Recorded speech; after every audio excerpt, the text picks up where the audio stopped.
ಅಂತಾರಾಷ್ಟ್ರೀಯ ಯೋಗ ದಿನಾಚರಣೆ ಅಂಗವಾಗಿ Maratha light infantry regimental centre Belagavi ವತಿಯಿಂದ ಶಿವತೀರ್ಥದಲ್ಲಿ ವಿಶೇಷ ಸಮುದಾಯ ಯೋಗ ಕಾರ್ಯಕ್ರಮವನ್ನು ಆಯೋಜಿಸಲಾಯಿತು.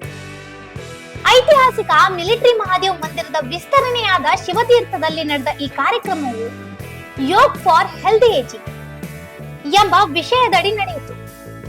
ಈ ಯೋಗ ಶಿಬಿರದಲ್ಲಿ ಸುಮಾರು 500ಕ್ಕೂ ಹೆಚ್ಚು ಜನರು ಭಾಗವಹಿಸಿದರು. ವಿದ್ಯಾರ್ಥಿಗಳು, ಶಿಕ್ಷಕರು, ಹಿರಿಯ ನಾಗರಿಕರು ಹಾಗೂ ಮರಾಠ ಲೈಟ್ ಇನ್ಫಂಟ್ರಿ ರೆಜಿಮೆಂಟಲ್ ಸೆಂಟರ್ನ ಸೈನಿಕರು ಉತ್ಸಾಹದಿಂದ ಯೋಗಾಭ್ಯಾಸದಲ್ಲಿ ಪಾಲ್ಗೊಂಡರು. ಮರಾಠ ಲೈಟ್ ಇನ್ಫಂಟ್ರಿ ರೆಜಿಮೆಂಟಲ್ ಸೆಂಟರ್ನ ತರಬೇತಿ ಪಡೆದ ಯೋಗ ಶಿಕ್ಷಕರು ವಿವಿಧ ಯೋಗಾಸನಗಳು ಮತ್ತು ಪ್ರಾಣಾಯಾಮಗಳನ್ನು ಪ್ರದರ್ಶಿಸಿದರು. ಜೊತೆಗೆ ಆರೋಗ್ಯಕರ ಜೀವನ ಶೈಲಿ, ಒತ್ತಡ ನಿವಾರಣೆ ಹಾಗೂ ದೈಹಿಕ ಮತ್ತು ಮಾನಸಿಕ ಕ್ಷೇಮಕ್ಕಾಗಿ ಯೋಗದ ಮಹತ್ವವನ್ನು ವಿವರಿಸಿದ್ರು.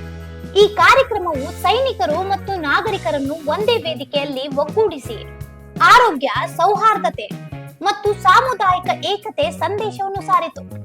ಸಶಸ್ತ್ರ ಪಡೆಗಳ ಮತ್ತು ಸಮಾಜದ ನಡುವೆ ಬಾಂಧವ್ಯವನ್ನು ಮತ್ತಷ್ಟು ಬಲಪಡಿಸುವಲ್ಲಿ ಈ ಕಾರ್ಯಕ್ರಮ ಮಹತ್ವದ ಪಾತ್ರ ವಹಿಸಿತ್ತು.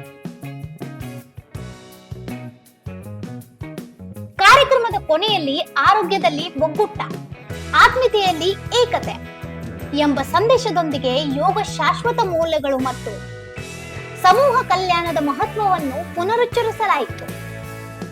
ಇಂತಹ ಇನ್ನೂ ಅಪ್ಡೇಟ್ಗಳಿಗಾಗಿ ಫಾಲೋ ಮಾಡಿ ವಾಯ್ಸ್ ಆಫ್ ಏನುಗ್ರಾಮ್ಗೆ.